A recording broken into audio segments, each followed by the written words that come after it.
हे राधे। ओम नमो भगवते वासुदेवाय नमः।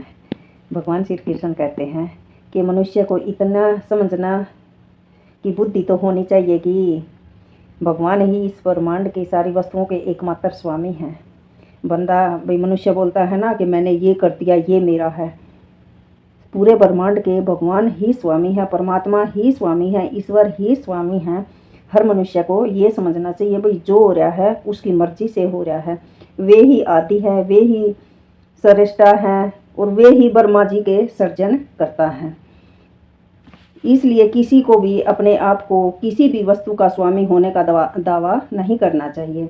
उसे केवल उन्हीं वस्तुओं को स्वीकार करना चाहिए जिन्हें उसके पोषण के लिए भगवान ने उसके हिस्से में दी है। भगवान द्वारा हमारे हिस्से में लिए गए रखी गई वस्तु किस प्रकार से काम में लाया जाए, इसके अनेक उदाहरण हैं। जैसे प्रारंभ में अर्जुन ने निश्चय किया कि वह कुरुक्षेत्र में युद्ध नहीं लड़ेगा। यह उसका अपना निर्णय था। अर्जुन ने भगवान से कहा कि वह अपने ही संबंधियों को मारकर राज्य का भोग नहीं करना चाहता। यह निर्णय शरीर पर आधारित था, क्योंकि वह अपने आप को शरीर मान रहा था और अपने भाइयों, भतीजों, साले, सगे संबंधी, पितामह सबको अपने शरीर संबंध या विस्तार के रूप में ही ले रहा था कि ये मेरे अपने हैं। इसलिए वह अपनी शारीरिक आवश्यकताओं को तुष्ट करना चाह रहा था कि ये सब कुछ मेरा है, मैं इन्हें नहीं मार सकता। भगवान ने भगवत गीता का प्रवचन इस दृष्टिकोण को बदलने के लिए ही किया था और अंत में अर्जुन भगवान के आदेश अनुसार युद्ध करने का निश्चय करते हुए कहता है, करिष्ये वचनम तव, मैं आपके वचन के अनुसार ही करूँगा।